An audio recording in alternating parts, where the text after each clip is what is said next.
throughout the publishing process, professional book editing, award-winning design, and some of the highest royalty structures in the publishing industry. And as always, you will retain 100% of the rights to your book. I was looking to find a company that I could trust, one that assisted in the editing process completely.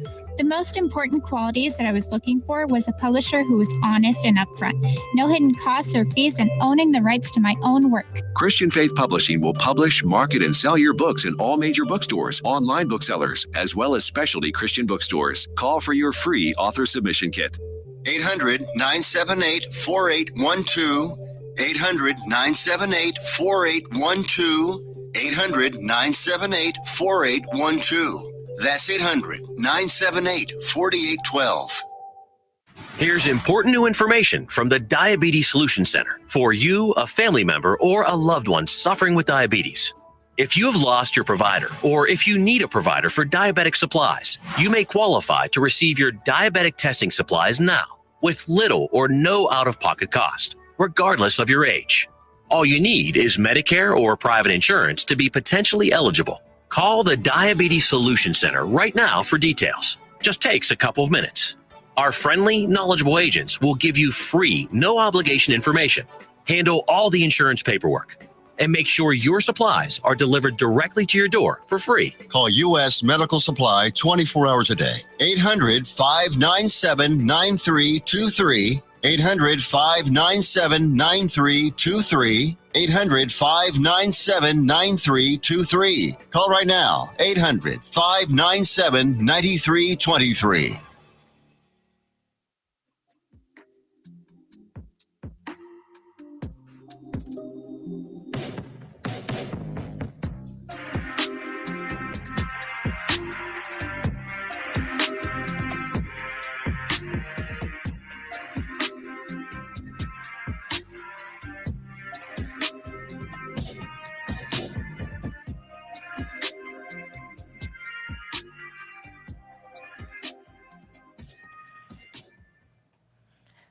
What's up, y'all? Welcome to another episode of Bitches Love Sports. I'm your host, Jazz Monet, and we've got a lot to cover today. Can y'all see me? I think I need to click on the other thing. Give me 1 second. There we go. Now y'all can see my lovely face. Wish I could see y'all's, but what I do see is CJ in the chat kind of jumping the gun on the topics. I get it, CJ. There's a lot to discuss when it comes to this defense. I'm going to be honest. It was tricky figuring out where to start, especially after hearing Schottenheimer's comments from yesterday. Once again, there seems to be an issue that all of Cowboys Nation is staring at in the face, like, yo, this is a problem. And he gets in a press conference like, oh, no, it's fine. It's fine. It's totally fine. Nothing to see here. Don't look this way. Don't look over here. But we're going to talk about all of that in just a minute. Before I get started, I just wanted to give a quick shout out to Molly Karam. Molly Karam is a longtime host of First Take. So if you've ever watched First Take or you've seen a clip of it and you see Stephen A. Sitting next to a stunning woman who just seems to command the entire panel so well, with so much poise, so much grace, being able to handle a bunch of guys who apparently like to spend 2 hours every weekday morning yelling at each other. But Molly Karam has been in the sports game since before First Take. She's had a long career. And every woman in sports I know, whether they are a journalist, a content creator, or a sports betting analyst, they've been inspired by Molly Karam on some level. Even if she's not their biggest inspiration, they know who she is. They know what she stands for. They know how long she's been in the sports game. They know everything that she's done in order to move up and get into a position like what she has on First Take. And so it was announced that she left the show abruptly. Apparently, what was supposed to happen was she had refused a contract extension with ESPN and was going to stay until the end of the year, but then somehow the news leaked and she was like, all right, well, since the cat's out of the bag, I'm just going to go ahead and announce that I'm leaving. And a lot of people find it odd that she didn't do like at least one last episode with Stephen A. to say bye to the fans, to say bye to the show. She just didn't show back up to the show. And so Stephen A. addressed it on the show, which I'm not going to go through all the trouble of playing the clip or anything like that. But it was really interesting. So there's some conspiracy theories out there, but just know that the only thing that's been confirmed is that she was offered a contract extension, which she denied, which makes me think, whatever they offered her, she probably thought she deserved more because her Instagram post said, "Stay tuned." So it doesn't sound like she's retiring forever. It doesn't sound like she is giving up her role in sports. I will read her statement, even though I won't play Stephen A's clip. It says, "Now that the news came out earlier than I intended and not in the way I hoped, to my First Take family, after much reflection, I've decided it's time to close this incredible chapter and step away from First Take. Hosting the show has been one of the greatest honors of my career. Every morning, I had the privilege of sharing the desk with some of the most brilliant, passionate, and entertaining voices in sports, and with all of you, the best fans in the world. I'm so grateful for what this journey has given me. Lifelong friendships, unforgettable memories, and the chance to be a part of something truly special. From the bottom of my heart, thank you for welcoming me into your homes. Stay tuned. With love and gratitude, Molly." So I, for one, will absolutely stay tuned. I can't wait to see what she does next. At every step, she's been somewhat of a pioneer for women in sports. So I'm looking forward to seeing what she does next because I just have a feeling that it's going to mean great things for the entire industry. So, on that note, let's talk about our Cowboys. Like I said, we got a lot to talk about today. From the title, you can guess that we're going to talk about the Cowboys, we're going to talk about the Wings, and I have some other topics that I want to get to. We're kind of going old school a little bit, or if you're one of the people who has been following me since 2021 when I started doing this, you know that back in the day, I used to talk about every team. I used to talk about all of my favorite players. So just a sneak peek that we are going to talk about some other league news, just some things I have to get off my chest. But right now, the heaviest things on my chest have to do with the Dallas Cowboys. Now, the good news is the Dallas Cowboys won their first game of the season. It's the first win for the new head coach, Brian Schottenheimer. So congrats to them. It was an overtime nail-biter, which a lot of people didn't expect. People expected this to be a rout for the Cowboys. They expected the Cowboys to win by double digits. They expected the Cowboys to have a dominant win. But a lot of people also expected Russell Wilson to launch some deep balls down the field. And, well, those two realities just did not coexist. Russell Wilson launched those deep balls, but despite what Schottenheimer and Eberflus said about the team working on how to handle those moon balls, as they're called, all week, it didn't exactly show up in terms of results. It did not show up in terms of performance by the defense. And so while I want to give props to the offense, which they do deserve a little bit of criticism too, but let's be real. We knew the Giants had a tough defensive front. That's not the thing about the Giants that made people think this was going to be an easy win, right? They thought it was going to be easier to get to Russell Wilson. They thought it was going to be easier to stop their run game. They thought it was going to be easier to stop their offense. But that defensive front of the New York Giants is no joke. So, props to the offense, props to Dak for spreading the ball around. Got Turpin involved, got Tolbert involved, got both CD and Pickens involved in the passing game. It was really fun to watch, although it was not perfect.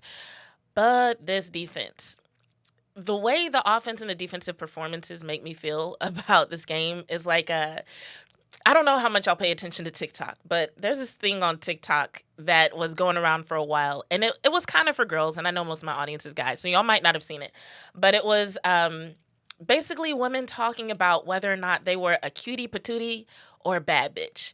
And the general consensus was that cutie patooties are exactly what they sound like. They're very cute, a little bit more mild-mannered. Even if they do want to say something that might rub someone the wrong way, they're going to find the right way to say it. They're going to find a sweet way to say it. They're very spoonful of sugar type people, right? Whereas the bad bitches, according to TikTok, are more straightforward about their business, and that's just in terms of attitude. We don't need to talk about like the look and the aesthetic and everything because that's a different part of the conversation. But the reason why I bring that up is because I feel like when I try to talk about this team, especially how they performed in week 2, it's like my cutie patootie side and my bad bitch side are like at odds. Because somebody DM'd me after the win and they were like, "Yo, congrats to your team for the win." And I was like, yeah, I'm glad they won, but let's be real, these boys need to tighten the fuck up. I wanted so badly to be happy. Like I wanted so badly to just be like, "Yay, they got to win. They're moving forward." Like a lot of people expected to see after the Philadelphia Eagles game, right? Even though the Cowboys lost that game, a lot of people were like, "But look at what they showed us. Look at what they can build on. If they can take what they did in the second half and build on that, they're going to be so great." And that's what I wanted to be excited about in week 2. That's what I was hoping to walk away from week 2 feeling like after this Giants game. But instead, it looked like, especially on the defensive side of the ball, they took what they learned in the second half of that Eagles game and balled it up and threw it in the trash can. And I mean that literally, because I'm like, one of the first things they should have learned in the second half of that Eagles game is that blitzing fucking works. In the first half of the Eagles game, they did not blitz at all. They upped that in the second half, and what do you know? All of a sudden, they were getting stops. All of a sudden, Jalen Hurts started to look nervous. And I get it. There are some coaches that when they don't blitz, it's out of respect for a quarterback's weapons, right? They're saying, hey, the dudes that this team has on the field on offense, we don't want to leave any of them uncovered. We cannot spare somebody from covering a receiver or covering a tight end so that they can go rush the quarterback. We can't do that. We have to respect the weapons that they have. We're not going to blitz, right? But 0%, Jesus Christ, come on now. So in the second half, they did better. In terms of blitzing, they did better in terms of even disguising a little bit. You know, there was a little bit of trickery, which, you know, with Trayvon Diggs being off the line and then all of a sudden he runs forwards and blitzes. You know, it's some pretty cool shit, especially considering the fact that Trayvon Diggs never blitzes. So that was kind of out of nowhere, but it was effective. And so people were kind of expecting to see that against the Giants. Not so much. What they saw was a lot more of the same and not in a good way. One of the stats that came out of this game from Next Gen Stats was the Cowboys defense deployed or played zone coverage on 43 of Russell Wilson's 45 dropbacks, which is 95.6%. And they have now played zone coverage on 76 of their 78 opponents' dropbacks this season, after having played zone on every one of Jalen Hurts' dropbacks in week 1. Last season, the Cowboys used zone in 70.8% of their opponents' dropbacks, the 12th highest rate in the NFL. So now we basically have an entire season plus 2 weeks worth of evidence that the zone is not really the Cowboys' bag, per se. So, but what have they learned from that? Nothing. And so if you listen to what Brian Schottenheimer had to say in the press conference, he essentially was like, oh, well, we're not going to blame one aspect. We're not going to blame one person. In other words, it sounded like he didn't want there to be heat on Eberflus. He didn't want people to blame the zone. He didn't want people to blame any single person on the defense, which they shouldn't. If you watch the film, you can see that not only did Trayvon Diggs have trouble, but so did Kyer Elam, so did Donovan Wilson. Not to say that they did everything wrong. Clearly, it was Dono's interception that gave the Cowboys a chance to come back and ultimately win, right? Had it not been for that interception, who knows? So I'm not saying that any of these guys were all bad, but a big part of the reason why the game went into overtime in the first place was because those dudes were not stopping the Giants offense. So let's be real. Once again, cutie patootie, bad bitch. Like one side of me is like, well, hey, they pulled it off, and the other side is like, fuck that shit. We cannot go into future weeks of this season playing like that, right? So in essence, what this means for Matt Eberflus is that this is going to be a week that's all about him. We are already in a position, like as soon as that win was sealed, like fans took almost no time before they started talking about how they didn't like the Eberflus defense, how they didn't like what they were seeing on the field. And I mean, it's been given a lot of time to work, right? I feel like Eberflus's defense and what we've seen of it and what we've heard of it is the perfect microcosm of when people talk about the difference between a concept and a design and execution. So a concept is an idea, how you think something's going to work. The design is like, all right, I'm going to take this idea that I have and I'm going to set it up like this. And so this is my design in order for this idea that I have to work. And then the execution is basically making sure the parts work right. So in this case, we had the concept of the attack front that was presented to Cowboys fans in the offseason. And a lot of it came from the whole debate about Mozzie Smith. And was he going to be useful? Was he going to be able to be a starter? Should he be traded. That was a big conversation in the offseason, right? And a lot of it centered around this attack front defense, and could Mozzie Smith be useful in the attack front defense? And that's how a lot of Cowboys fans became exposed to the idea of an attack front defense. And it sounded good on paper, right?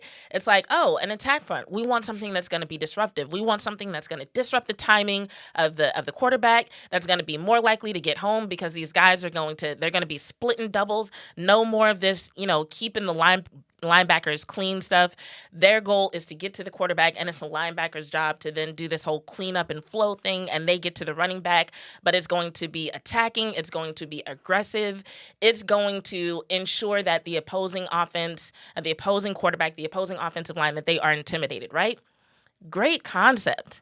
But when it comes to the design, there was a few things that were lacking, right? So if you listen to what it says about the attack front, you listen to what it says that the defensive line is supposed to do, that kind of gives you an idea what the linebackers are supposed to do, right? Because if the defensive line, if your D linemen are trying to split doubles and they're trying to attack gaps and fire through gaps, then you kind of know your linebacker is going to be back there to clean up, and it's going to be their job to also be aggressive. You're going to need like a will linebacker who can move sideline to sideline. You're going to need a Mike that can communicate, so on and so forth.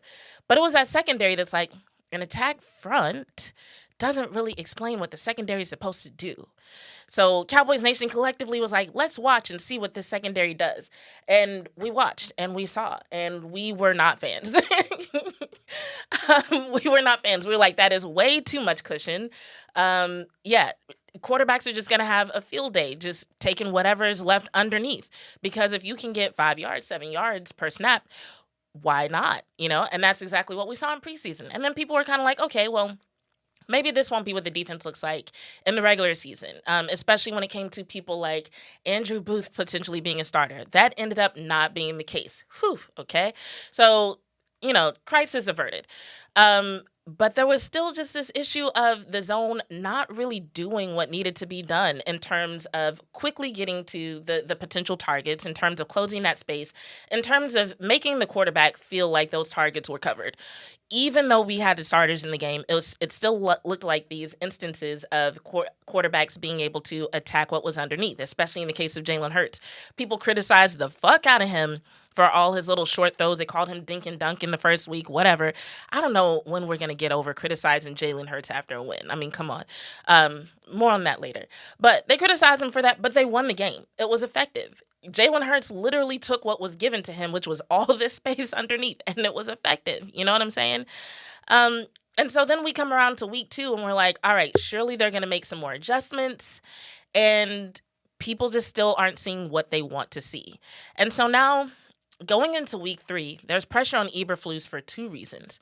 So, one, he's going up against a Chicago Bears team that just fired him. Like, less than a year just fired him. And when they fired him, it was, the organization, they were respectful. They did things the right way. But as far as what was coming out from the fans, these fans were disrespectful as hell. It was kind of unceremonious from their end, right? They were talking about how this man didn't know what he was doing. His lineups were trash. His play calling was trash. You would have sworn this man never coached a day in his life. But came over to the Cowboys, and everybody was like, oh, trust us. On the defensive side of the ball, he's great. He knows what he's doing. Him as a defensive coordinator, it's going to be awesome. Not so much. What we're seeing right now is an antiquated defense and him being like way too slow to make adjustments. Like, had they not had that whole game delay in week 1, would he have actually made the adjustments that he made in order to kind of get close to performing better in that game? We don't actually know, because the adjustments that needed to be made in week 2 were never made. And maybe that wasn't on him. Maybe, once again, going back to concept, design, execution, maybe the design was there and just the execution was fucked, because there were some instances, and I'm like looking at Trayvon Diggs and I'm like, what are you doing? Why did that guy get all the way past you before you turned around and ran, or just like, Dono, are you sure that's where you're supposed to be? You're kind of like not looking at the proper threat. Like, Neighbors is running right past you. Like, what the hell is going on? Right? So maybe the design was there and the execution was just off. We don't really know. But either way, this is a week where Eberflus got some pressure on him to prove that he's actually in the right field, basically. And I know that's not really what he wants to go into this week thinking about, but like, how can you not? How can you not? After everything that happened, with him being a lame duck coach, with him being fired, with the way the fans talked about him, how can he not think about going back to Chicago and saying, like, okay, at best, at minimum, I don't want to make an ass out of myself, right? So he's got to be thinking about that. Secondly, let's say Eberflus never worked in Chicago. He was never head coach of the Bears, right? Let's say that was never even the case. You're still looking at a situation where you are a longtime coach in the NFL. Right now, the fans of your current team are criticizing you for an antiquated defense that is ineffective against good NFL offenses, and most NFL offenses are good. And you're going up against Lincoln Riley quarterback. I could practically write a book on the struggles of Lincoln Riley quarterbacks when they get into the league and how many problems they have in their first few years. Shout out Baker Mayfield for, kind of getting things right this week. But yeah, going up against a Lincoln Riley quarterback who came into this league, hardly ever taken a snap under center, who's been criticized for basically being a one-trick pony, at least a one-read pony, right? Who's got a new offensive coordinator who most experts are saying, it's going to take him a couple of years to even get used to Ben Johnson's offense. It's going to take him a while to get used to taking snaps from under center. Like, even if Ben Johnson schemes up the best offense ever, Caleb does not have the skills. He does not have the tools in his tool belt to execute. So once again, going back to concept, design, execution is where Matt Eberflus could really shine, because typically what you want to see from an NFL defense, at least, is you want to see something that's going to confuse the quarterback. You want to see something that's going to make them hesitate, that makes them hold on to the ball, right? Which is a problem that Caleb Williams already has. I love Caleb Williams to death. I watched him all through college, but that's why I can say with confidence, holding the ball is a problem Caleb Williams has. So this week, if your defense, full of veterans, if this attack front defense that's supposed to be so aggressive cannot get home against a quarterback that is still getting used to a new offensive scheme, that's holding the ball sometimes for 3 seconds or longer, if you can't do something to confuse this guy, to hold him up, to stall the offense, what are you doing? What are you doing? If the defense does not look good this week of all weeks, then it's time to have some even more serious conversations about Matt Eberflus. Because yes, Ben Johnson is a very smart coordinator. And yes, the Chicago Bears do have weapons. But at the end of the day, Matt Eberflus, based on his reputation, should be able to throw Caleb Williams off his game regardless of what Ben Johnson has designed. And that's what a lot of people are going to be watching for, not just because he's going up against his old team, but also because he's going up against a team with an inexperienced quarterback, and they're waiting to see this side of Matt Eberflus. They're waiting to see the smart coordinator, the supposed genius that they thought the Cowboys were getting. So this is the best time he's going to have in probably the first several weeks to show it. So on that note, we have a few minutes left in this half. I want to take a look at the chat and see what y'all are talking about in here. Let's see. JV says, Donovan Wilson was slow to grasp a new defensive scheme last season as well. I'm going to be honest. I'm going to take your word for it because I don't remember a lot last season. I remember a lot of injuries and a lot of losses. So when it comes to individual adjustments like that, not really top of mind. CJ says, Bears got wide receivers all around. Excuse me. Don't use Dono for nothing but blitz because he can't read defense that good. Oh, my God. So JV is saying bench Dono. CJ is saying only use him for blitzing. But CJ, what do we do in a situation where Matt Eberflus is not blitzing? Or are you like me and you're like, nah, he needs to be blitzing more and he needs to use Dono to blitz? In which case, yeah, that could work. That could work. Oh, and then CJ follows up with the blitz comment with Dono needs to be on the bench with Jack Sanborn. I lost my shit watching him run with players waiting for the catch to happen.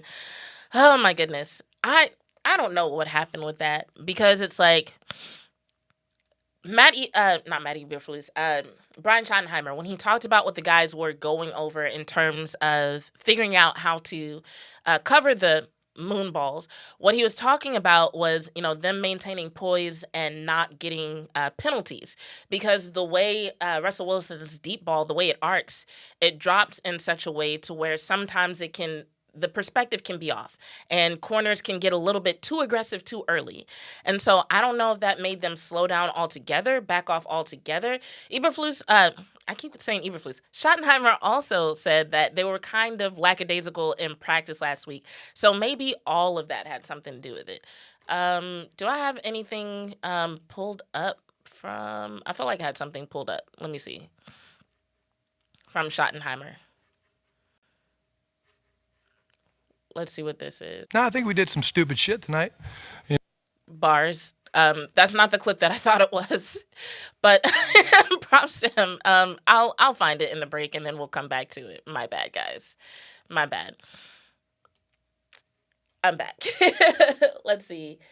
Not sure about our safeties at all. Meech, Malik Hooker is actually quickly and quietly becoming one of my favorite players.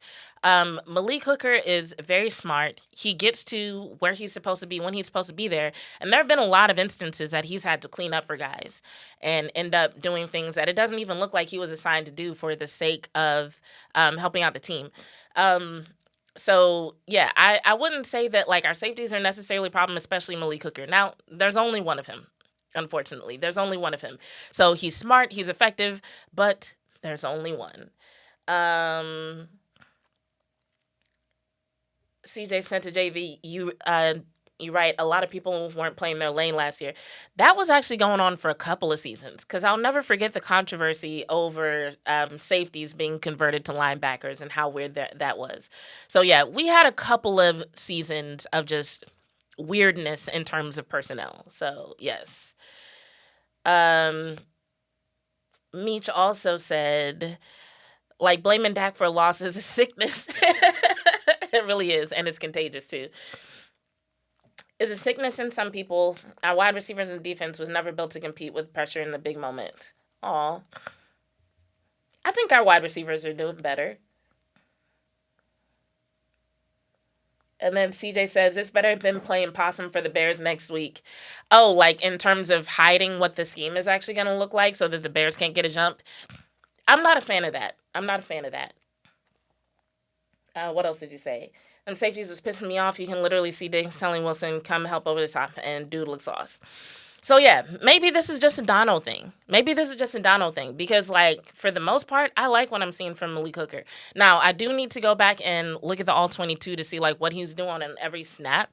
Like, what I'm talking about is just basically, I watched a lot of him from week 1 in terms of, like, actual All-22 stuff, right? But this week so far, I've watched the broadcast view a couple of times. So what I did see of him, I liked. I didn't see everything. So maybe...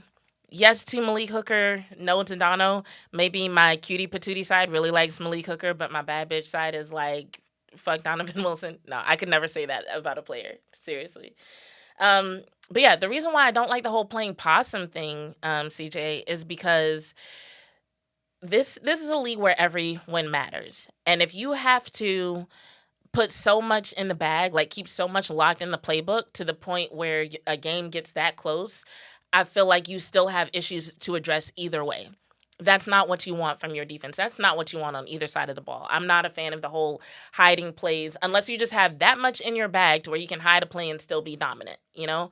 But it's like, if you got to hide so much that your defense looks like it can't perform, then you're going about this the wrong way, in my opinion. So I hear what you're saying, but I'm not buying it. And if it is true, it's unacceptable. So anyway, we got a few seconds to the break. When we come back after the break, we're going to talk about the Dallas Wings. I'll address any questions that y'all put in the chat about the Cowboys. And we're going to do a little read and react, where I read the things from the and I react to them.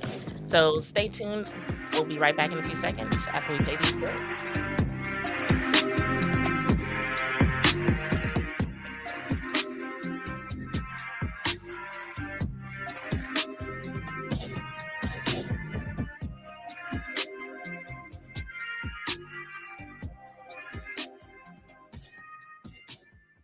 Let's be honest. Wheelchairs are heavy, bulky, and ugly. If you carry a wheelchair in your car to take care of a loved one, you know how hard it is getting that clunky, old-style wheelchair in and out of your car. Introducing the Feather Chair Wheelchair. At 13 pounds, it's the world's lightest wheelchair. It folds in seconds and fits neatly in your trunk, backseat, or closet, so you can take it everywhere. And it's only available right here. Order yours today and get a free wheelchair case, a $50 value, yours free. The Feather Chair, the world's lightest wheelchair, is just $4.99 with easy payments as low as $16 a month. Sorry, no Medicare or insurance accepted. So call right now to order yours. 800-823-5826. 800-823-5826. 800-823-5826. That's 800-823-5826. If you are trying to quit drinking or doing too many drugs, listen to me. You don't know me and we'll never meet.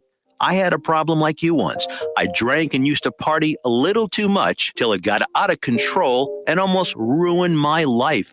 I realized I needed help to fix my problem before it totally destroyed me. If you've tried to fix your drinking and drug problem and you know you can't do it alone, you need to call the National Treatment Advisors. They'll immerse you into a 30-day program to replace your old habits with new habits and totally change your life. And if you have PPO private health insurance, the entire program may be covered. Fix your problem right now before it gets any worse. Get clean. Call now and learn more. 877-247-1581. 877-247-1581. 877-247-1581.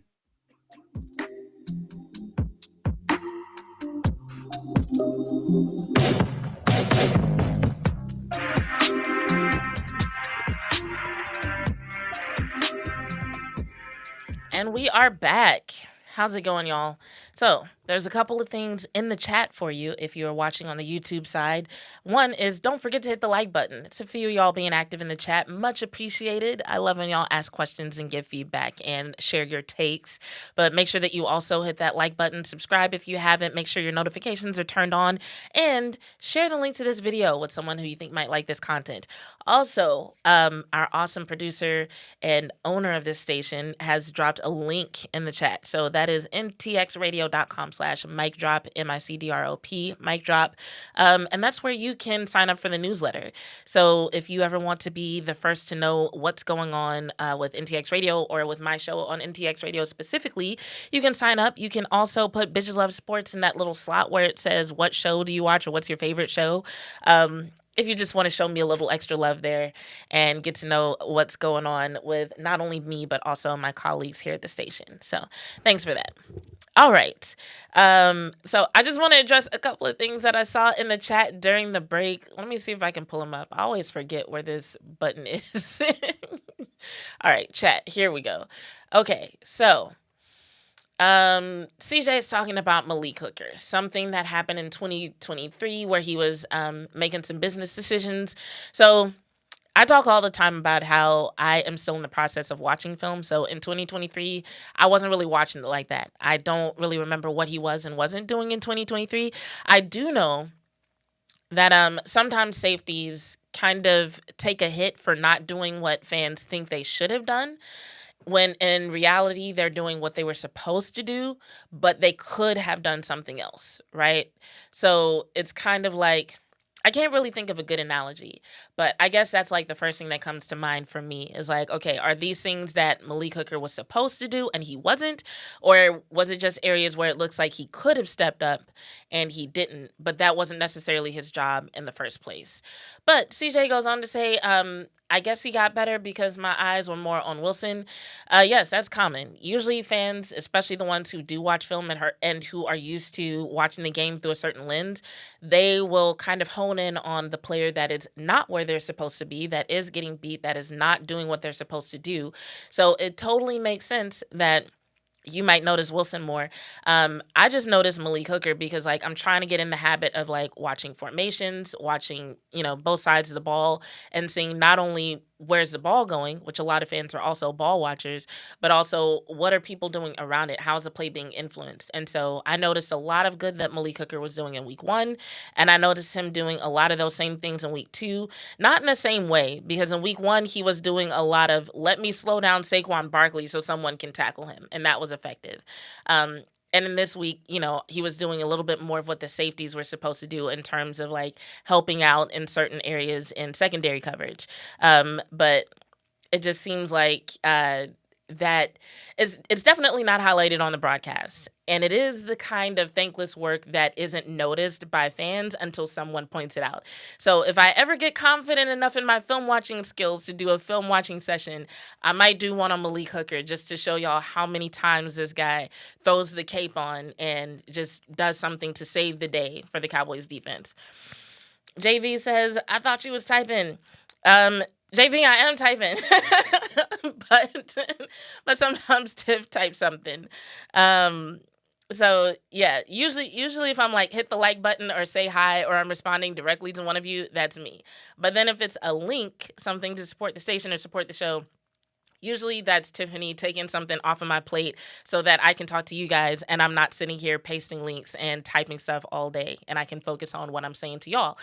Kind of like what I'm about to say to y'all on the Read and React tip, because we might have a special guest come in and talk with us about the Wings, so I'm going to save that for last. But first, we're going to do a little Read and React. And so what is Read and React? Obviously, I'm not a defensive football player, but I do read a lot about sports. A lot of people like to watch sports, but when I say bitches love sports, I mean I like to watch sports. I like to watch sports commentary. I like to learn about sports. I like to learn about sports business, and I read sports articles. So there's a couple of things that I read earlier today and over the weekend that I'm just like, let me just address this real quick with some of my fans, just so I can put some of my thoughts out there. And the first one is about a quarterback that I know a lot of you guys love to hate, but who I've been watching since college, and his name is Mr. Jalen Hurts. Now, Jalen Hurts had yet another game where the Eagles won, but his performance as a passing quarterback was a little bit underwhelming. So in the game against the Cowboys, like I said before, his short throws were criticized. And in this game that they had this past weekend, he was criticized for just not getting a lot of yards in general. So it was, who was it? I'm trying to just make sure that I credit the right person. So they were playing the Chiefs, and it was Chris Jones, defensive tackle for the Chiefs, who said about Jalen Hurts, and this was, by the way, in case you didn't watch it, this was a scenario that happened literally at the end of the game, like right before Jalen Hurts took a knee to end the game. Chris Jones said, "You didn't even get 100 yards today." And Jalen Hurts responds and says, "We won the fucking game." Which is like, if you're Chris Jones in that situation, why would you even say anything? Like, it was your job to stop him. And maybe you feel like you did an adequate job of that. But either way, if there's a quarterback to be criticized, if there's an offense to be criticized in that situation, it's not the Eagles. So why the hell would you even make a comment about how many yards a quarterback has when they won the game? And that's the goal. And that's what Jalen Hurts affirmed in his press conference when he says, in the end, you play the game for one reason. You play the game to win, nothing more, nothing less. And I'm happy that we were able to find a way to win. And that's pretty much been the name of his game, not only since he joined the pros, but even in college. I watched Jalen Hurts get benched and then work his way back up to being a starter and then get drafted and then being criticized for being a running quarterback, even though these days it feels like if you don't have an athletic quarterback, your offense ain't doing shit anyway. So I guess he was a little bit ahead of the curve in that sense. But it feels like every season, every week, somebody finds a reason to criticize Jalen Hurts. And I know last year, their season was a little bit up and down, but right now they're 2-0. And so I just feel like when it comes to criticism of when and how often Jalen Hurts throws the ball, people just kind of need to shut it. Like, unless you're doing some real analysis on it and you actually have something to say about the future of the season for them or how it might not work out so well against certain opponents, then okay, we can talk about what Jalen Hurts is doing in terms of being a throwing quarterback. But outside of that, I feel like this attitude of finding a way to win Even if it means that you don't light up the stat sheet, that's what you want from the leader of your team. That's what you want from your quarterback. Someone who's not so obsessed with the stats that they might even sabotage an offense. Somebody who says, yo, if we win this game and I get less than 100 yards passing, so fucking be it. So on that note, I just want to applaud Jalen Hurts for standing on what he said and not backing down, not even trying to defend himself or paint it in any other way. He said simply, hey, you play to win, and we found a way to win. So good for him. Now, the other story that I want to read and react to has to do with the Indianapolis Colts, another team that is also 2-0. And I just want to bring something on the screen here for you because I don't know how familiar most of y'all are with this story, but there's been a little bit of controversy with one of the owners of the Indianapolis Colts. And I say one of the owners because the owners of the Indianapolis Colts are actually these three sisters. They inherited the team after their father passed away. And the one who has taken the most control of the team is this one that you see far to the right. Her name is Carly Ursay-Gordon. Now, why is she being criticized? She is being criticized because she's been on the sideline with a headset on, not saying anything, simply listening to the exchange between the coaches and the players that happened between, like the coordinator and the quarterback or the coordinator and the green dot on the defense. And for some reason, she's taken a lot of heat for it. And she's taken so much heat, it's like, okay, well, is she being disruptive? No. Is she being critical? No. Is she doing something that hurts the team? No. Is she doing something that's outside of her role?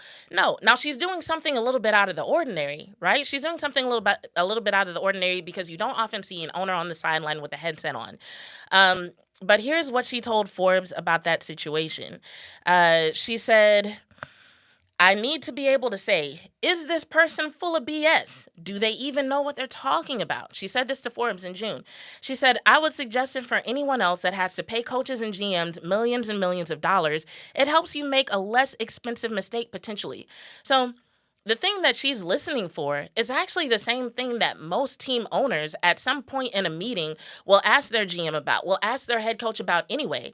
So all she's really doing is exactly what the fuck her job is, but she's doing it more efficiently. And for some reason, it's a problem.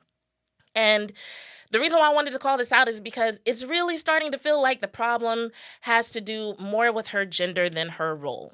And if you're sick of hearing about this, I don't care. Because, while bitches do love sports, a lot of y'all kind of make us feel like y'all have a problem with the fact that we love sports. A lot of y'all make it feel like sometimes women aren't welcome in any role, whether it's as a fan, a journalist, a commentator, or even a team owner. Even a woman worth billions of dollars can't simply execute her job the way that she wants because somebody is going to find a problem with it. And the reason why this really seems random as hell is because you see people in comments on social media saying shit like, oh, she's a female Jerry Jones, and making it seem like an insult. Well, first of all, if she really was a female Jerry Jones, so what does that mean? That the Colts are going to win a few championships and she's going to become even more of a billionaire, and then the team's going to, have some good seasons after that and get lucky on their quarterback picks? Okay, there are worse fates. But what really strikes me about that comment specifically is that it doesn't actually make any sense. Nothing about her execution is like Jerry Jones. It's just a random ass insult thrown at a woman, which is something that I see a lot in sports. And sometimes it's not even intentionally towards women, right? If you follow me on Twitter, you know that I have a really big problem with the Cowboys being called cowgirls and the Eagles being called she-girls.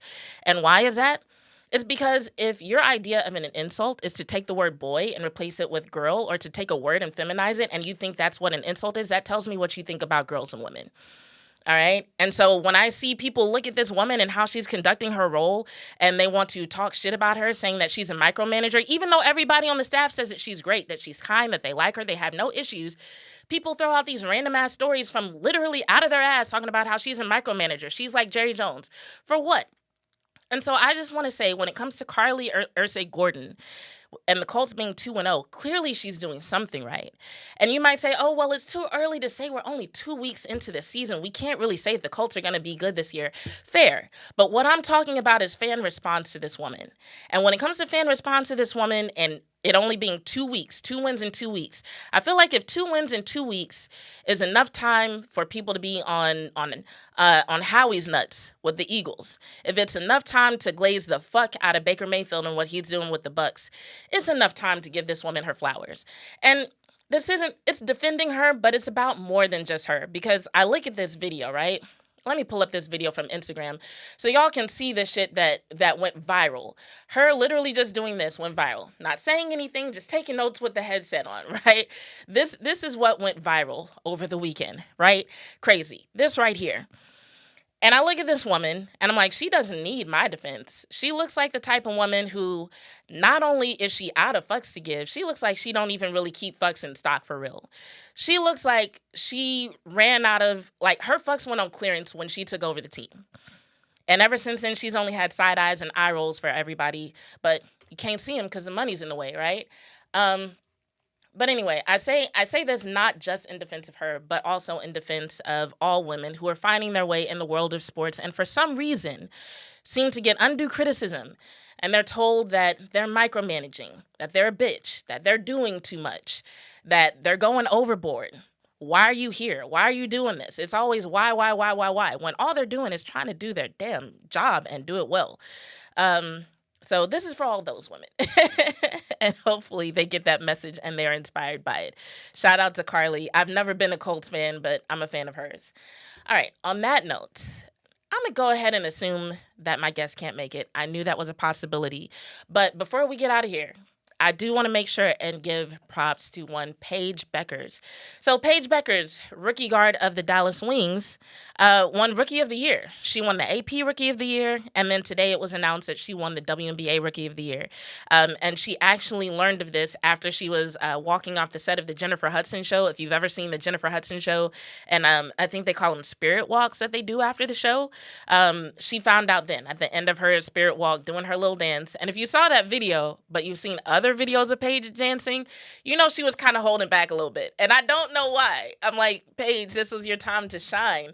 Because she can get down. But that's when she found out that she got Rookie of the Year. So props to her. And, you know, this wasn't just like, oh, she's a popular name. Paige Bueckers actually really did a lot for the Dallas Wings this season. I mean, first of all, when it comes to just from a fan perspective. Oh, Kayla was here. Say something so I know I can hear you. I didn't know I was going to pop right up on the screen. My bad. I didn't know you were either. But I'm gonna finish making my point about Paige, and I'll let you chime in, and I'm going to ask you something about the team. But just from the casual fan perspective, you can see that Paige Bueckers is one of the reasons that people even have hope for the Dallas Wings, right? But then when you look at her performance, like, the Dallas Wings have some awesome rookies in general. Like Isaiah James, she had a slow start, but then she started, you know, just lighting up the court. Then you've got JJ, who sometimes JJ is so fast, it feels like she moves too fast for her own decision making. Like, the girl is like lightning in a bottle. But Paige, you know, she was the only player in the league to finish in the top 10 in scoring, assists, and steals. She broke a record for scoring for rookies for the Dallas Wings. She had a 44-point game back in August. Katie, close my door for me. Huh? Where did you go? I don't know where you went. And so that's the kind of performance that earned her 70 out of 72 first place votes from the media panel. Kev, what do you have to say about Paige Bueckers? Overall, Paige is just a great overall player. She gets the job done. She's very mature to be a rookie. But I mean, it's nothing she can't do. So, and she showed that even with this team and this roster and this coaching staff. So, I'm glad you said there's nothing she can't do, because there's one thing that we don't know if she can do, but it almost feels like the team might ask her to do, and that is be a leader. It kind of feels like they might be considering building the team around her. It's unclear what the plan is for Arike Egumbawale moving forward. And so when it comes to just the potential of them building a team around Paige, which would also mean building a team around Paige and the rookies, do you think she's so mature that she could actually take on that role? Or do you think they need somebody like Arike to stick around and be a leader for the team? They don't need Arike to stick around. Arike is not one of those leaders that, you know, she's not that talkative leader like that to lead the team. Paige already showed that she was the leader of the team already. So, I mean, if Arike ends up walking, she just ends up walking, and it will be just fine with Paige. So you think they would be just fine if they said, all right, Arike, you can go see what the rest of the league has to offer. We're building around Paige. We got Paige, Isaiah, JJ, a bunch of second years leading the team. We're good. I would say as long as you got the 3 rooks, JJ, Isaiah, Paige, and you actually bring in some people that could fit with their game, then it'll work. But at the end of the day, this all comes down to coaching. Yes, it does. And speaking of bringing in people who fit in with her game, there's some question about what that even looks like, because you have people like Diamond Miller who say that, you know, she wants to address some things that are going on with the team, which I'm like, you haven't really earned that spot, you know. So I don't know how that's going to work if she's expecting to be a leader, but like whether Arike goes or stays, I don't see that being her role. But the way that Dejanay was traded and the rumor surrounding that situation has a lot of people questioning who can actually work well with Coach Chris and who would actually be good to trade over that would actually be that kind of aggressive presence that they need. Because right now it almost feels like he's building a reputation for just, you know, you got to kind of play nice with him. And I feel like some of the best players in the WNBA, they're not going to want to come in and do that with a coach. So what's the answer for the Wings there? Get rid of the coach. I mean, I'm sorry. Like, there's no other way to say it. You have to get rid of the coach, or Kurt Miller is going to have to really sit down with him in the offseason and just they're going to have to go over stuff and say, hey, this didn't work. You need to do something different. No matter if it's attitude, your scheme, whatever it is, it didn't work. And everybody that left here is playing better. Everybody that left is playing better, including Kyla Charles, who they cut here. She wasn't good enough to play here, but she's good enough to start on the playoff team. And her numbers went up. Dejanay numbers went up. Nalissa's numbers went up. Everybody is doing better. Where's T-Mac at these days? She's still at home. Okay. So everybody's numbers went up. So that, and everybody said the same thing. It's a better feel. It's better vibes. The offense is better. Yada yada. Everybody is saying the same thing. Were any of them specific though? Yeah, Dejanay said, you know, we don't just take shots. We know what we're doing here in Minnesota. And the ball is not being shot until we know we have the best shot. It's not just we're lost. We know exactly what we're doing at all times in Minnesota. She said that her first week. Which definitely sounds like shots fired at this whole concept of her free-flowing offense that Coquelin has tried to bring to the table. So it wasn't free at all. The only time it was free was the 2 home games against Phoenix. That was the only time it was free all year.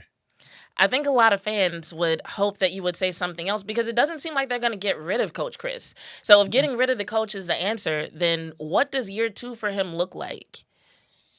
He's going to have to look in the mirror, and he's going to have to really do some deep searching and deep, you know, he's going to have to watch film. He's going to have to reevaluate everything that he thought was right this year, because it clearly wasn't right. Arike numbers dropped. Arike is not putting up these type of numbers anywhere else this year. Everybody's numbers drop, but seeing Arike with a season, I think she ended under 35%, right? That's bananas. That's bananas. So I agree with you on that. I guess my thing is like, because they're not getting rid of him, the team has to do something. But it's like, if they can't bring in quality free agents because of the coaching, then what are the players who are already there, what are they supposed to do? You know, because it's like, while we can say all day that Paige and the rookies can step up, and let's say they do keep Arike, okay, but what does that really mean? And has there been any word? Okay, so there was like a lot of controversy with Nola during the season. Has there been any word on that since the players started addressing it? No, it's been quiet since Maisha charged up that fan that one time. Oh Lord, it's been pretty quiet. Fans still feel how they feel, but they're actually, after that video went viral, they decided to pay respects, you know, and be respectful to the players, because the players told you something. Say, you know what, we'll listen to the players. If we're bothering the players, that's not the goal. The goal is to get the message to the front office that we're not happy with the coaching staff. That's fair. And I think they've received that message, but I think it's up to the front office to actually do something about that. And I think that's the thing that most people are worried about. But it could be a non-issue if this lockout happens. What are your thoughts on that? Because there are some people who are saying, no, they'll figure it out. But there are some people who are saying that there's just too much to figure out, because not only is there the issue of the revenue, but there's also things like the travel conditions. There's things like how they're going to handle the expansion teams. There's so much on the plate for these players to figure out that has to be done essentially by the time the championship game happens. October 31st is a deadline, or else they're going to end up facing the first work stoppage in the history of this league. What's your prediction when it comes to that? I think they're gonna, if they don't pay them what they want, they're gonna sit out, because they don't need to play in the WNBA anymore, because the top players can simply go to Unrivaled and make more money. But is there enough room on Unrivaled for all those players to go there? They just added 2 more teams for this year. Oh, Jesus. So, I mean, even if it's not, and then you got people like Tina Charles and Maddie, who is an AU champion already. You got the other players that's not going to Unrivaled. They're going to AU. So I don't know what the money is in AU, but Unrivaled is, they're paying these players even when they're not playing, and their revenue just actually doubled as well. So that's why they added they're 2 getting more a lot of teams. sponsorships and partnerships. Yeah. So, now, I know in the past with the NFL, sometimes the NFL will kind of make a trade like, okay, well, we can't pay you all this, but we can make concessions in other areas. Do you think that's an opportunity for the WNBA, where if it's not the revenue sharing that they get right, but they do get things right, like with the travel conditions and some of the other things that players are asking for, do you think that would be a good compromise? Or based on what you're hearing, does it seem like players are not going to be satisfied until they're paid better? Nope. Give them a better split of the revenue. I've been saying that. My very first WNBA podcast was in 2018, was about the same thing. Give them a better percentage of the revenue. Simple as that.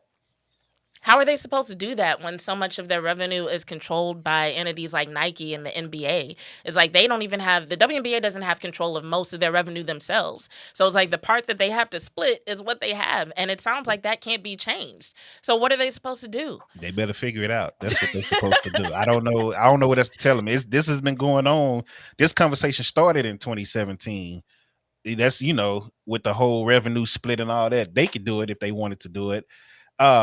But I have a couple of players when it coming back to Dallas who I would love to bring in. Realistically, there are a lot of people. Really, everybody's a free agent this year because of the new CBA that's coming. But there are a handful of players that I think can actually come in. You can make the money work, and it'll fit with Paige, Isaiah, and JJ. Well, you got about 45 to 60 seconds. Do you have time to tell us about any of those? So Shakira Austin, center. Okay. From Washington, Gabby Williams, forward in Seattle, and Brianna Jones, center from Atlanta. Those are the first 3 names I will go after. Now, if you want a Derek Hamby, go for her. That's fine too. But you need some bigs that can shoot, can play inside, and can play outside. And then you need a wing because you got rid of Dejanay, and you need some size. And Gabby can shoot the 3. She can play defense. She's a proven player.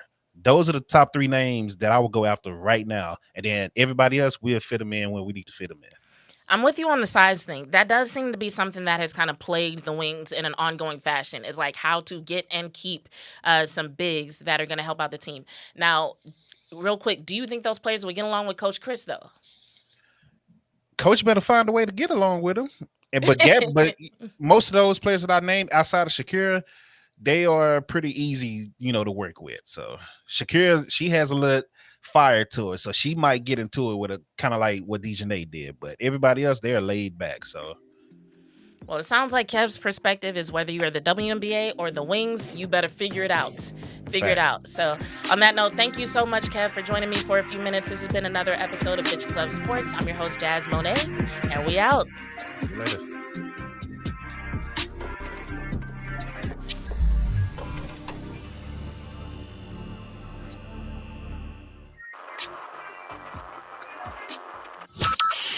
From Burleson to Venus and Grandview to Godley, this is the voice of Johnson County, Joco Community Radio. Attention all business owners and creative minds. Do you need a unique and personalized touch for your products? Look no further than Romika Laser Engraving and Custom Designs. I'm Ron Phillips, co-owner of Romika Designs. We offer custom laser engraving services for a variety of products, including promotional items and corporate or personal.